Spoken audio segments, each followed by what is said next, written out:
नमस्कार साथियों और प्यारे बच्चों, स्वागत है एक बार फिर आपका हमारे यूट्यूब चैनल में।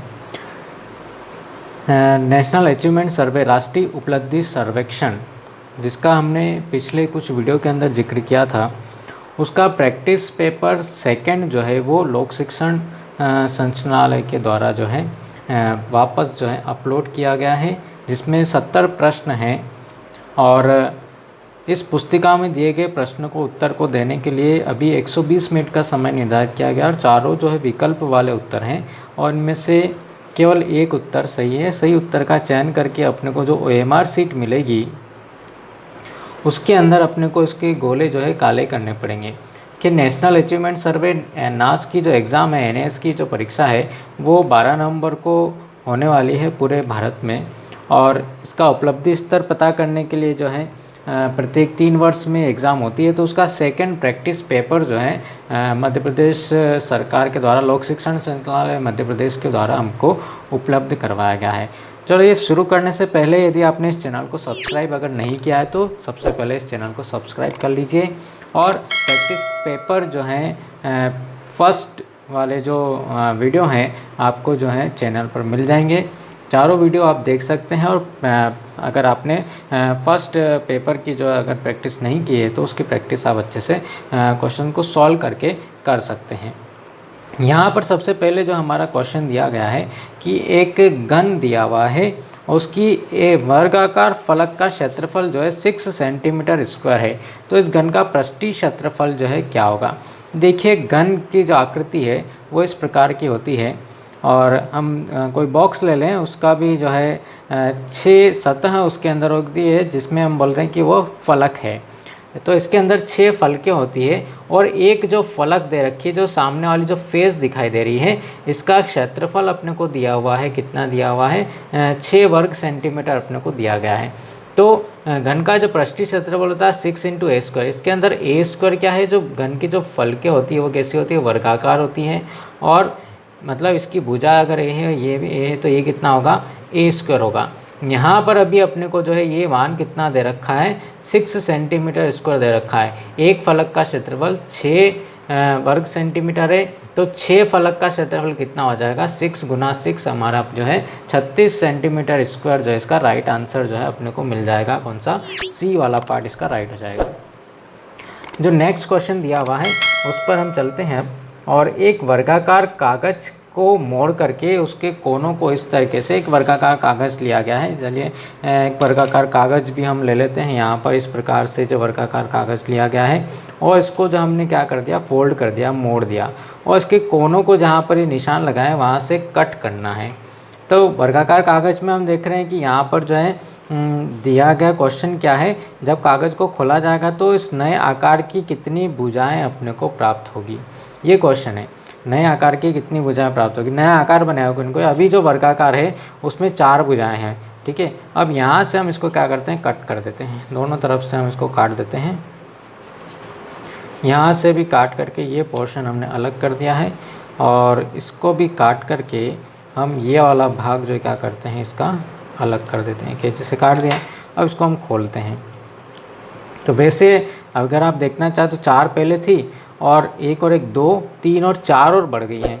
तो आप इसको खोलेंगे तो एक इस प्रकार की हो जाएगी। देखिए यहाँ पर पेपर थोड़ा बड़ा है, तो 1 2 3 4 5 6 7 और 8 हो जाए। 8 जो है इसका जो है सही आंसर हो जाएगा बी वाला। चलिए नेक्स्ट क्वेश्चन की तरफ हम बढ़ते हैं। और ये दिया गया है 2 बेलन की ऊंचाई का अनुपात 1:2 है और उनका आयतन बराबर है, तो बेलन के आधार का क्षेत्रफल का अनुपात क्या होगा। चलिए 2 बेलन दिए गए हैं कि यहाँ पर जो है इनके ऊंचाइयों का अनुपात h1 अनुपात h2 का अनुपात कितना दिया? 1/2। देखिए एक की ऊंचाई हम h1 ले लेते हैं, दूसरे की ऊंचाई h2 ले लेते हैं। तो दोनों का आयतन भी कैसा दे रखा है? बराबर दे रखा है। दोनों बेलन का आयतन कैसा दे रखा है? बराबर दे रखा है। तो पहले बेलन का आयतन πr1² h1 हम लिखेंगे, दूसरे बेलन का आयतन πr2² h2 लिखेंगे। पाई से पाई हमने कैंसिल किया। अब हमारे पास में h1/h2 का मान है, तो यहाँ पर क्या करें? हम h1/h2 को रखते हैं। h1 और इस h2 को हम इधर लेकर के आते हैं। तो यहाँ पर अपने पास में H1 और H2 अपॉन में आ गया, इस R1 स्क्वायर को उधर ले जाएंगे तो ये मिल जाएगा अपने को R2 square upon R1 square. अब H1 अपॉन H2 का मान तो हमारे पास में दिया हुआ, कितना दिया 1/2। तो अपने को कितना पूछा हुआ है, किनकी त्रिज्याओं का अनुपात, नहीं त्रिज्याओं का अनुपात नहीं, बेलन के आधार के क्षेत्रफल का अनुपात क्या होगा। अब आधार का क्षेत्रफल का अनुपात, आधार का क्षेत्रफल कितना होता है, बेलन का पाई R1 स्क्वायर और पाई R2 स्क्वायर, दूसरे बेलन का पाई से पाई तो हमारा कैंसिल हो गया, R1 square upon R2 square. यहाँ पे क्या माने R2 अपन R1, इसको चेंज करेंगे तो क्या हो जाएगा R1 अपन R2। तो यहाँ पर कितना हो जाएगा अपना R1 स्क्वायर का मान जो अगर हम यहाँ से तुलना करें तो 2/1। तो इसके क्षेत्रफलों का जो अनुपात होगा वो कितना होगा, 2:1 जो है इसका राइट आंसर हो जाएगा। फोर्थ क्वेश्चन है, एक कंपनी ने 1996 में 17,175 गाड़ियाँ बनाई और एक रिपोर्ट के लिए इनकी संख्या को करीबी सैकड़े में बदल दिया गया। तो रिपोर्ट में गाड़ियों की संख्या क्या दर्ज की गई है। करीबी सैकड़ा, सैकड़ा मतलब ये इकाई, दहाई और सैकड़ा, इसको राउंड अप किया है। राउंड अप क्यों बोल रहे हैं, क्योंकि ये 50 से ज़्यादा है इसलिए इसको राउंड अप करना पड़ेगा। अगर 50 से कम होता, मान लीजिए यहाँ पर 125 होता तो हम इसको राउंड डाउन करते। और अप करने के लिए 175 के बाद सैकड़े तक अप किया है तो 175 के बाद में क्या आएगा, 200 आएगा। तो 17,200 इसका जो है क्या हो जाएगा, राइट आंसर हो जाएगा जब हम इसको राउंड अप करेंगे तब। चलिए नेक्स्ट क्वेश्चन है, एक त्रिज्या 16 सेंटीमीटर वाले ठोस गोले को पिघलाकर 4 सेंटीमीटर वाली जो है क्या बनाई गई हैं, गोलियां बनाई गई है। तो गोलियों की संख्या कितनी होगी। 16 सेंटीमीटर त्रिज्या दे रखी है, देखिए गोले की त्रिज्या R बराबर कितना दिया हुआ है 16 सेंटीमीटर, और जो गोली बनाई गई है उसको हमने स्मॉल r ले लिया, छोटी बनेगी इसलिए R इक्वल टू इसका 4 सेंटीमीटर दिया। तो गोलियों की संख्या के लिए क्या करना पड़ेगा, पहले गोले के आयतन को एक गोली के आयतन से हम भाग लगा देंगे। तो गोले का आयतन 4/3 पाई और यहाँ पर कैपिटल R³ हो जाएगा और यहाँ पर 4/3 पाई स्मॉल r³ हो जाएगा। एक कैंसिल होकर के अपने मिलेगा R³ अपन R³। अब इसकी बड़े गोले की जो त्रिज्या है वो कितनी है, 16 है। तो R³ इसलिए 16 गुना 16 गुना 16 और बटे एक गोली जिसको हमको बनानी है उसका त्रिज्या कितनी है, 4 है, इसलिए 4 गुना 4 गुना 4 कैंसिल कर देंगे। 4 चौके 16 से कैंसिल हुआ और 4 से कैंसिल हुआ तो 4 चौक 16। कुल मिलाकर के अपने को कितनी गोलियां प्राप्त होगी, 64 गोलियां जो हैं यहाँ पर प्राप्त होगी। आंसर नंबर डी इसका जो है राइट आंसर हो जाएगा। नेक्स्ट क्वेश्चन पर हम आते हैं और यहाँ पर जो दिया हुआ है एक समीकरण दिया हुआ है, यदि 3x - 7 भागित भाग का चिन्ह है 2x है तो यहाँ पर जो अपने पास में x का जो अपने को मान मिलेगा वो कितना मान अपने को जो है प्राप्त होगा। x का मान जो है अपने को ज्ञात करना है।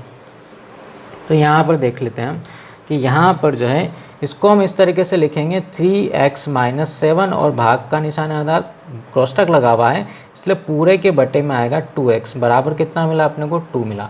इसको हम इधर भेज देते हैं तो अपने को मिलेगा 3x - 7 इक्वल टू 2 दूना 4x अपने को यहाँ पर मिल जाएगा।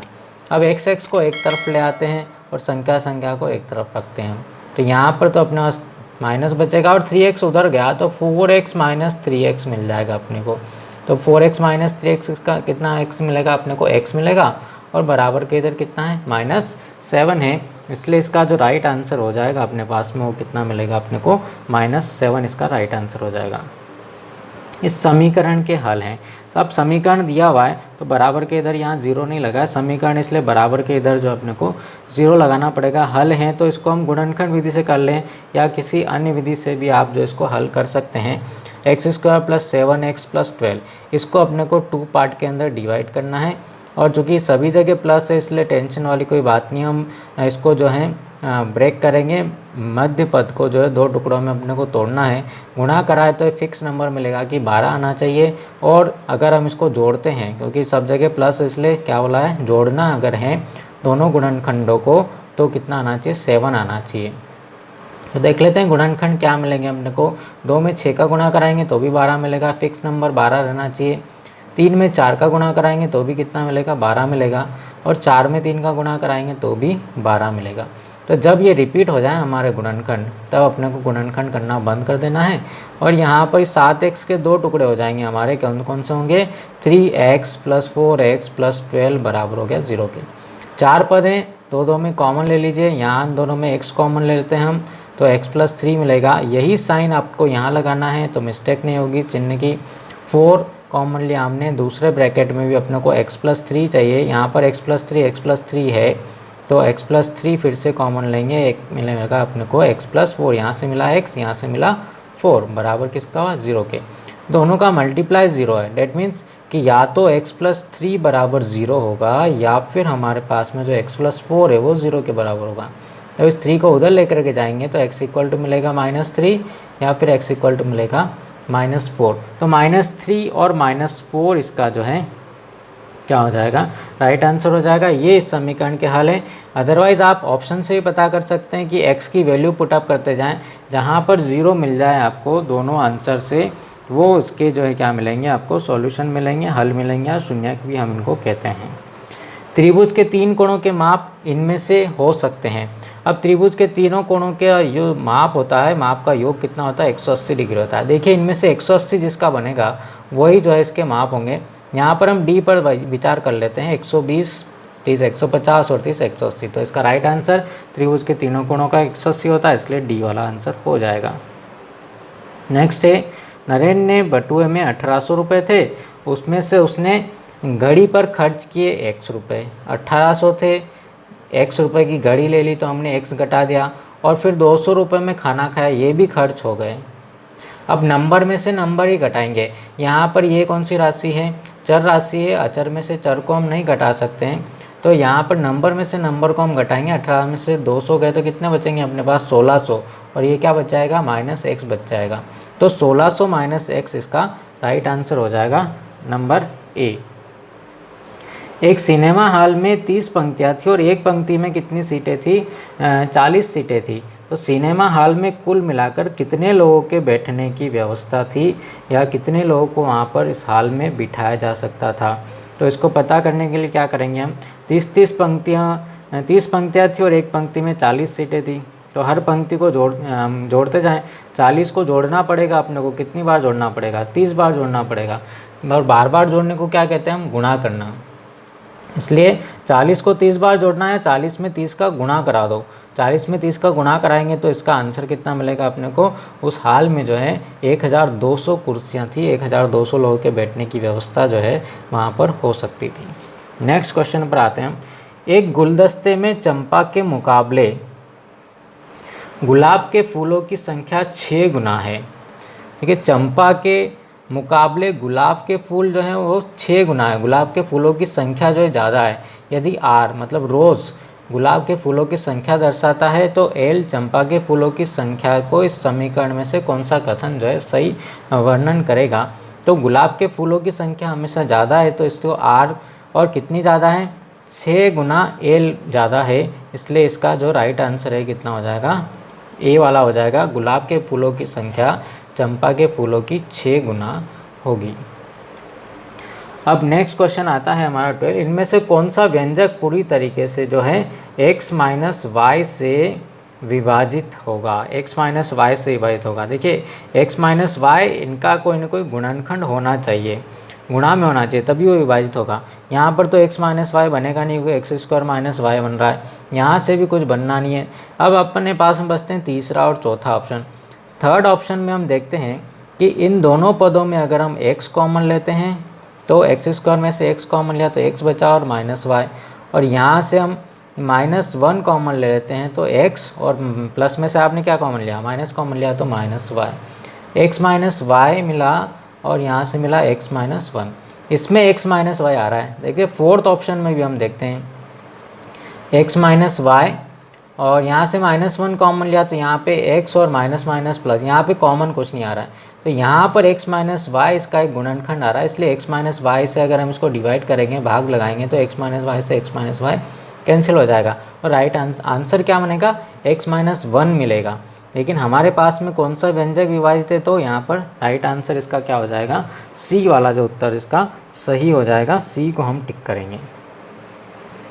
एक पशु आश्रय घर ने 6.15 लाख रुपए में वैन खरीदी, मतलब 6,15,000, और आश्रय घर पहले से 1,50,000 रुपये का भुगतान कर चुका है। अब इसमें ये दिया है कि इसको लाख को 6.15 लाख दिया हुआ और यहाँ पर इसको पूरा जो है लिखा हुआ है। तो पहले से भुगतान कर चुका है 6.15, तो उसके पास में है वैन खरीद चुका है, और 1.5 जो है वो पहले से भुगतान कर चुका है। 1.50, दशमलव के बाद कितने ज़ीरो लगाएं कोई मीनिंग नहीं है। तो आश्रय घर को और कितना अधिक भुगतान करना जो है बचा है।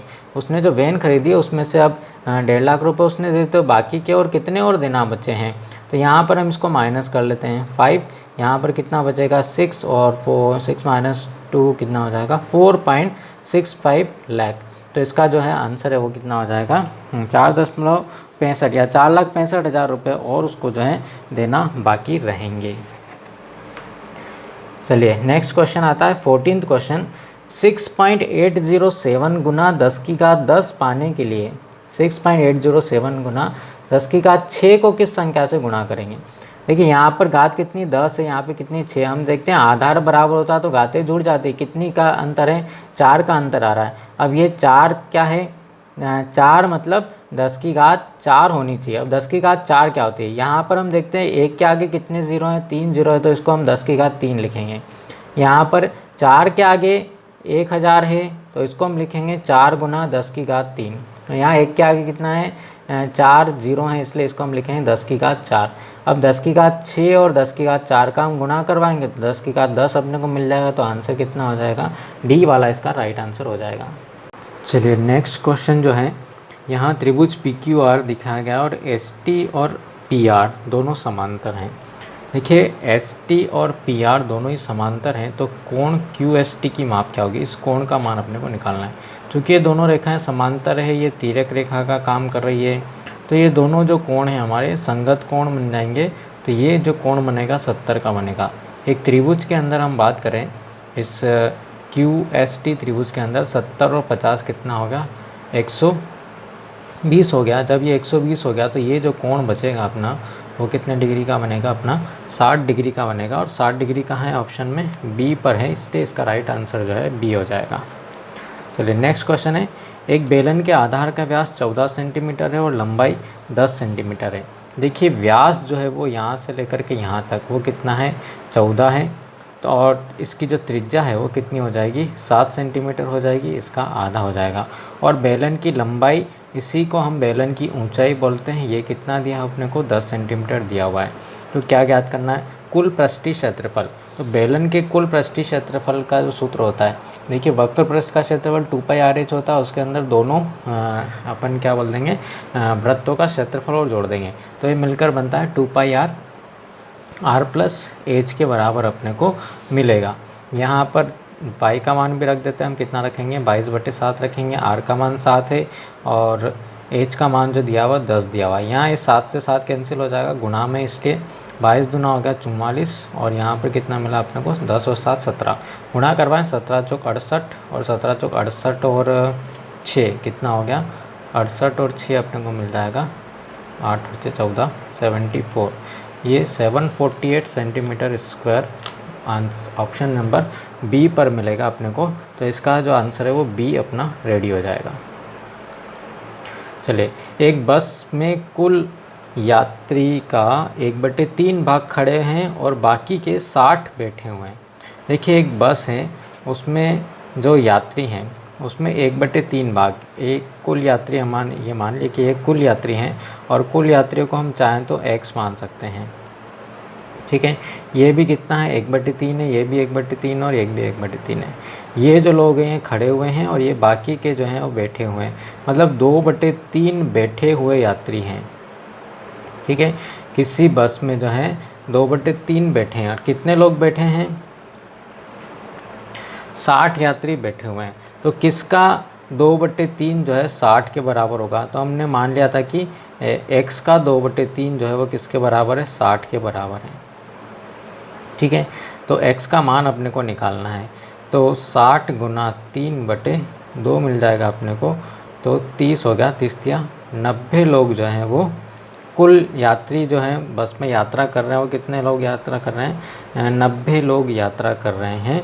और नेक्स्ट क्वेश्चन है कि इस पैटर्न को अगर आगे बढ़ाया जाए, इस पैटर्न को आगे बढ़ाया जाए मतलब पहली आकृति में एक डॉट है, दूसरी में यहाँ पर इसको एक आगे बढ़ाया, 2 हो गए, इधर भी 2 हो गए और इधर भी 2 हो गए, हर दिशा में 2-2 बढ़ाते गए तो इस प्रकार 5 बने। तीसरी आकृति में हमारे पास में इतने बने और चौथी आकृति में बोल रहा है कि इसके बाद में जो आकृति बनने वाली है उसमें और 5 के बिंदुओं की संख्या में अंतर कितना होगा। देखिए 1 2 3 4, यहाँ से 1 बढ़ाएंगे हम, ठीक है, और इस दिशा में बढ़ते हुए अपने को 1 2 3 4 है तो इधर भी कितने होंगे, 5 होंगे, तो 1 2 3 4 और 5 हो गए, ठीक। फिर यहाँ से देखिए यहाँ पर कितने 4 थे तो इधर 3 है, तो अपने को 5 है तो इधर 4 डॉट लगाने पड़ेंगे, 1 2 3 4 हमने लगाए।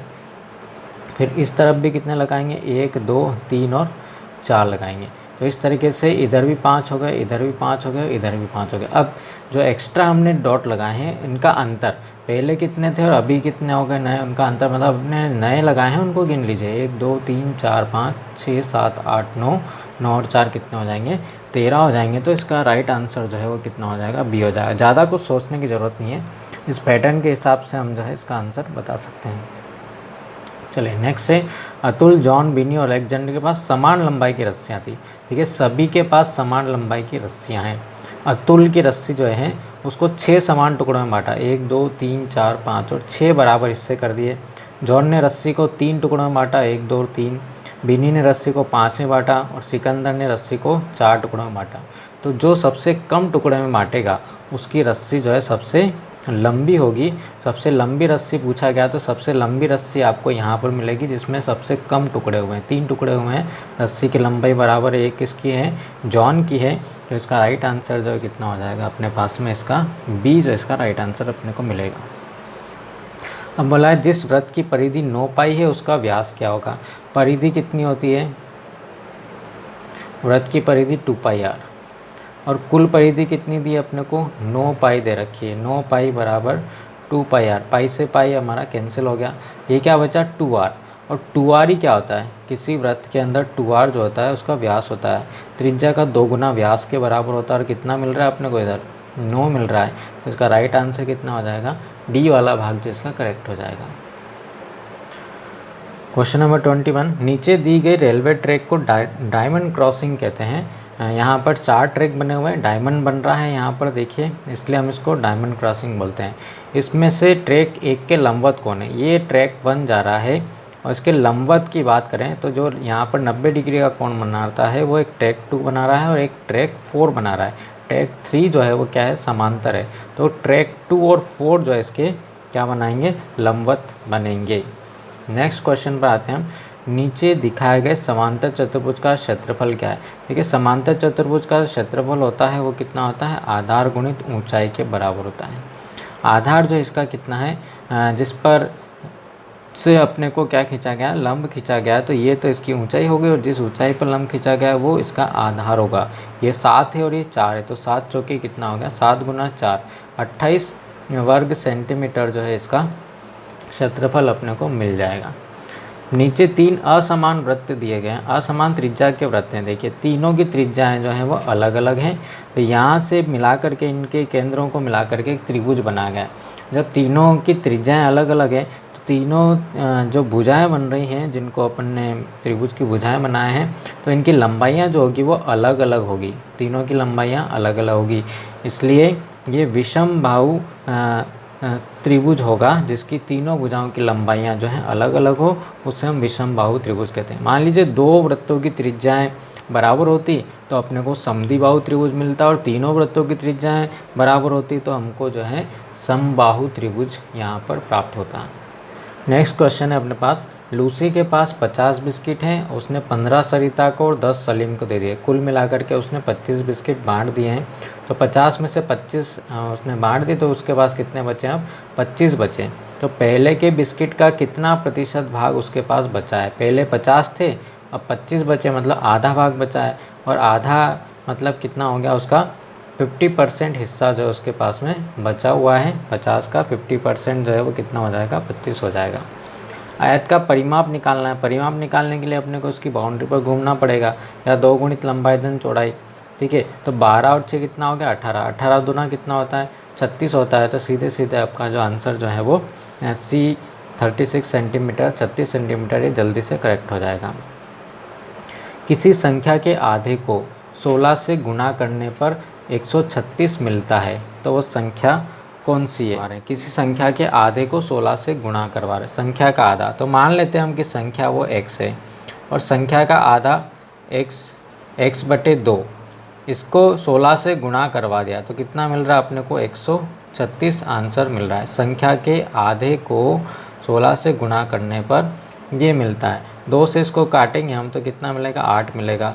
इस 8 को भी हम उधर लेकर के चले जाएं तो कितना मिला 136/8, भाग लगाएं 8 एकम 8 और 8 7 56। तो आंसर नंबर सी जो है 17 इसका राइट आंसर हो जाएगा। नेक्स्ट क्वेश्चन पर आते हैं हम। एक होटल के 3 कर्मचारी, ये हमारा 26 वाले का सॉल्यूशन था, यहाँ पर हम 27 वाले का सॉल्यूशन कर देते हैं। होटल के 3 कर्मचारी टीना, रोमा और बीना, एक टीना है, एक रोमा है और एक बीना है, ठीक है। इन्होंने 48 रुपये की बख्शिश आपस में बांट ली। टीना को रोमा से 3 गुना मिली, टीना को जो मिली वो रोमा से 3 गुना, तो रोमा को हम मान लेते हैं कि रोमा को x मिला है और टीना को कितना मिला रोमा का 3 गुना, और बीना को रोमा से 4 गुना मिला, बीना को रोमा से कितना मिला 4 गुना मिला। तो पहले तो हम देखते हैं कि इन तीनों में जो बांटी है वो कितनी कितनी राशि ली है इन्होंने। तो यहाँ पर देखिए कुल राशि जो हमारी हो जाएगी 3x 4x और 4x 8x बराबर कितना हो गया 48 हो गया। मतलब x का जो मान अपने को मिल रहा है वो कितना मिल रहा है 6 रुपये अपने को यहाँ पर प्राप्त हो रहे हैं, 6 मिल रहे हैं। इसलिए अपने को पूछा क्या है बीना को कितनी राशि में, तो बीना वाला हिस्सा कितना है 4x था, तो 4 गुना 6 मतलब कितना हो जाएगा 24 रुपये जो है बीना को उसकी जो है टिप जो है मिल जाएगी। नेक्स्ट क्वेश्चन पर हम आते हैं। इसमें जो है एक चित्र दिया हुआ है, ठीक है, और इस चित्र को देख कर के अपने को इसके आंसर पर पहुंचना है कि ABCD 4 वृत्त PQRS के केंद्र एक वर्ग के 4 कोनों पर बने हैं और प्रत्येक वर्ग को छू रहा है और अन्य 2 वृत्तों को छू रहा है, जैसा कि नीचे देखा है। इस प्रकार का चित्र है। तो यहाँ पर बोला गया है कि जो PQRS से जो वर्ग बनेगा इसके क्षेत्रफल में और ABCD के क्षेत्रफल में क्या संबंध जो अपना रहेगा। देखिए यहाँ पर जो इसकी जो भुजाएं हैं AB, यहाँ पर हम देखें तो ये क्या था वृत्त का व्यास था, इन 2 वृत्तों के व्यास के बराबर था, ठीक है। और यहाँ पर जो रहेगा वो ये जो कितना हो जाएगा इसका आधा हिस्सा रह जाएगा, ठीक है, आधा हिस्सा रह जाएगा। तो यहाँ पर जब हम इसका क्षेत्रफल निकालेंगे तो ये आधे का आधा मतलब 1/4 हो जाएगा। क्यों होगा 1/4, ये आपको वर्ग के क्षेत्रफल से अपने को मालूम पड़ेगा कि उदाहरण के लिए अगर आप जो है इसको AB को कितना मान रहे हैं, इसकी भुजा AB जो है ये इस प्रकार का वर्ग बना हुआ है, ये अगर A है तो इसका क्षेत्रफल कितना हो रहा है A² हो रहा है, और बीच में जो हो रहा है वो क्या हो गई इसकी भुजाएं जो कैसी रहेगी आधी रहेगी, आधी रहेगी मतलब यहाँ पे कितना हो गया A/2 हो गया। तो इसका क्षेत्रफल कितना हो गया A/2 गुना A/2 मतलब A²/4 हो गया। A²/4 मतलब 1/4 होगा, किसका पहले वाले का 1/4, यानी कि इसका जो आंसर होगा वो कौन सा होगा B जो इसका राइट आंसर अपने को मिल जाएगा। चलिए नेक्स्ट क्वेश्चन पर आते हैं। चित्र में दिखाए गए कोण का मान क्या होगा, जहाँ पे प्रश्नवाचक चिन्ह बना हुआ है। तो ये देखते हैं हम बहिष्कोण है और बहिष्कोण का मान जो होता है किसी त्रिभुज के सुदूर अंतर्वर्ती कोणों के योग के बराबर होगा। मतलब या तो आप इसको निकालें, ये दोनों संपूरक बनते हैं, या फिर इस कोण का जो मान होगा 80 और 30 किसके बराबर होगा 110 के बराबर होगा। एक कोण और उसका संपूरक कोण बिल्कुल समान है तो उस कोण की माप क्या होगी। मान लिया कि हमारे जो कोण माना है वो कितना है x है और उसका संपूरक कितना हो गया x का संपूरक 180 माइनस x हुआ, ठीक है। अब इस x को हम इधर लेकर के आते हैं और तो x और x कितना हो गया 2x हो गया, 2x बराबर 180 मिला। तो x बराबर कितना मिलेगा अपने को 180/2 मतलब ये किसके बराबर हो गया 90 डिग्री के बराबर होगा। 90 डिग्री है उसका संपूरक जो है दोनों आपस में बराबर होगा, 90 180 अपने को मिल जाएगा। चलिए उस वर्ग का परिमाप लिखिए जिसकी भुजा 5 सेंटीमीटर है। अरे वर्ग का परिमाप तो हम पता है, वर्ग का परिमाप कितना होता है, 4 गुणित भुजा के बराबर होता है। 4 गुणित भुजा मतलब 4 पंजे 20। इसको तो हल करने की ज़रूरत नहीं है, 4 पंजे 20 सेंटीमीटर इसका राइट आंसर हो जाएगा। इस तालिका को देखें, देखते हैं तालिका क्या दे रखी है, सारणी दे रखी है अपने को। 3 की घात 1, 3 की घात 2, 3 की घात 3, 3 की घात 6 तक का मान दिया हुआ है। तो यहाँ पर बोला गया है 81 गुना 729, 81 गुना 729 को हम क्या लिखेंगे। तो यहाँ पर 81 गुना 729, 81 को यहाँ पर लिखा गया है 3 की घात 4 और 729 को लिखा गया है 3 की घात 6 के बराबर लिखा गया है। और हम जानते हैं कि जब आधार बराबर होता है तो घातें जुड़ जाती है, तो कितना हो जाएगा 3 की घात 10 के बराबर मिलेगा अपने को। राइट आंसर कितना हो गया, ए हो गया।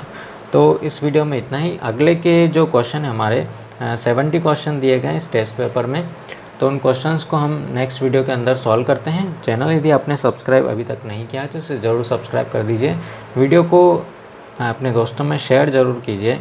और हम आने वाले कुछ दिनों में जो है इसका जो नेक्स्ट टेस्ट पेपर है, टेस्ट पेपर 3 उसको भी सॉल्व करेंगे। लेकिन इनके बाकी क्वेश्चन को हम मिलते हैं हम अगले वीडियो में और सॉल्व करेंगे, सॉल्व करके दिखाएंगे आपको किस तरीके से हम जो है क्वेश्चंस को एग्ज़ाम में जल्दी से सॉल्व कर पाएंगे। तब तक के लिए have a nice day, thank you.